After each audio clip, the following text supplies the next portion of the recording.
dan tegakkan kembali kedaulatan NKRI.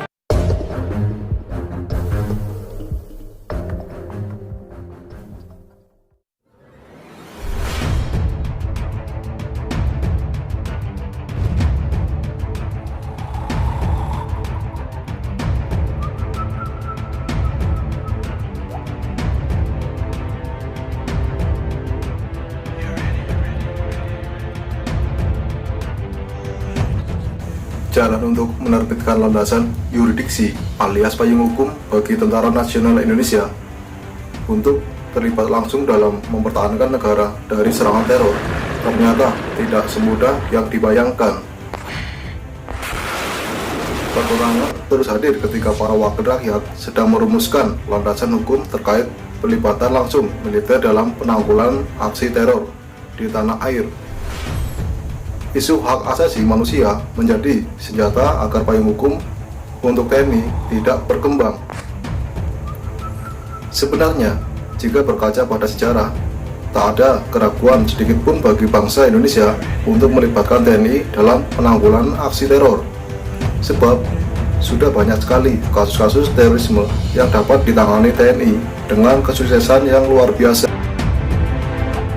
Baik dari pembebasan sandera pembajakan pesawat Garuda di Thailand, lalu pembebasan sandera peneliti Lawrence 95 di Mandembuga, Papua, terus pembebasan sandera pembajakan kapal MV Sinar Kudus di Somalia, dan kemudian penangkapan gembong teroris Santoso di Poso.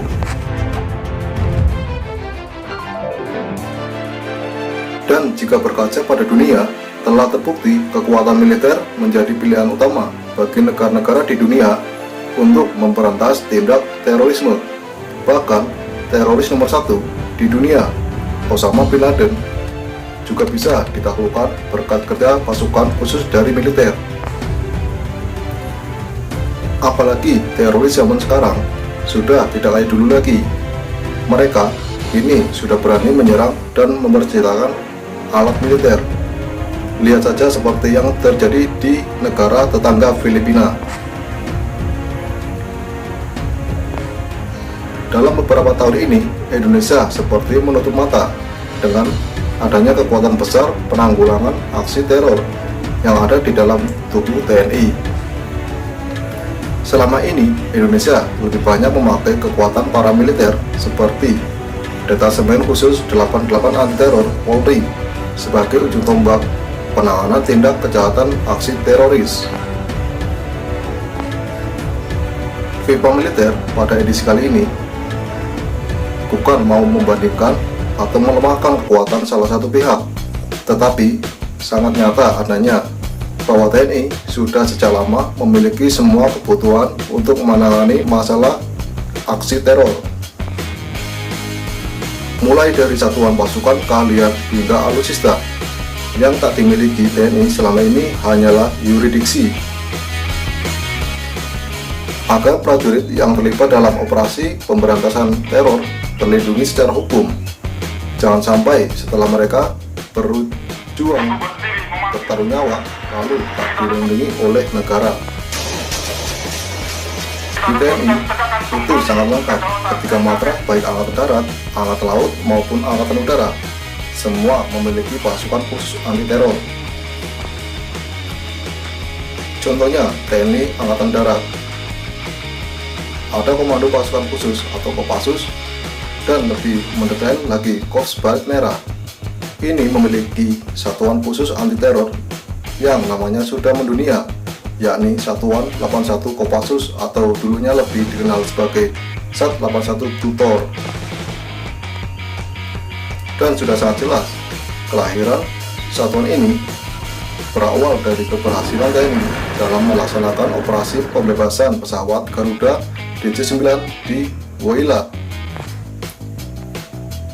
Tidak cuma itu saja, untuk melahirkan satuan ini, TNI harus menimba ilmu ke pasukan-pasukan khusus anti-teror dunia seperti KCT Belanda, SAS Inggris, dan Jerman Barat. Malahan, pasukan elit TNI AD ini dijuluki Raja Perang Hutan Tropis karena tingkat keberhasilan dalam operasi Lauren hampir 90%. Sebab operasi pembebasan sandera di hutan tropis sangat berat dan tingkat keberhasilannya biasanya hanya 50 banding 50% saja. Lalu ada TNI Angkatan Laut. Penjaga maritim Nusantara ini memiliki satuan pasukan khusus anti teror bernama Detasemen Jalamangkara atau Denjaka. Satuan ini rajanya anti teror aspek laut. Jangan ditanya lagi kemampuan mereka. Lihat saja dalam operasi pembebasan sandera warga negara di kapal MV Sinar Kudus. Denjaka terlibat langsung dalam operasi lintas negara atau dengan hasil yang memuaskan.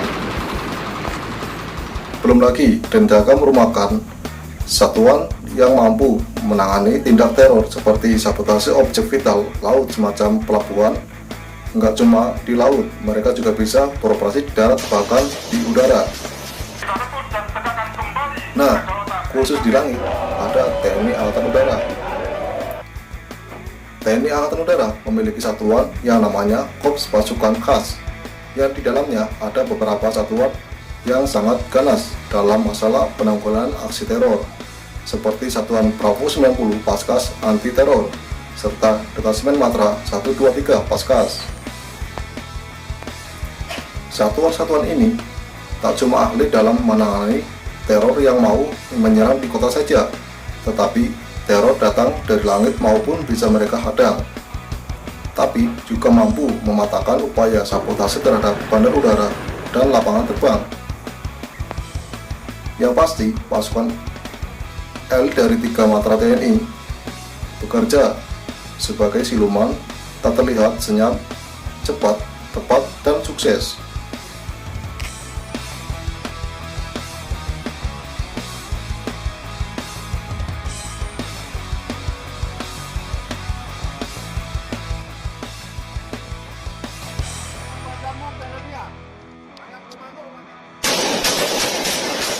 Kita rebut dan tegakkan kembali kedaulatan NKRI.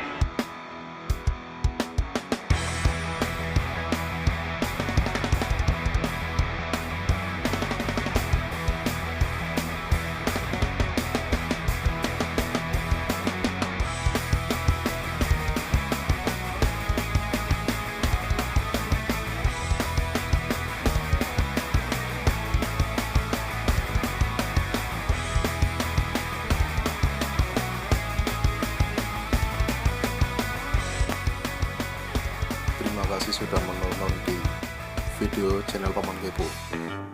Kami ucapkan banyak terima kasih. Jangan lupa like, subscribe, dan share. Assalamualaikum.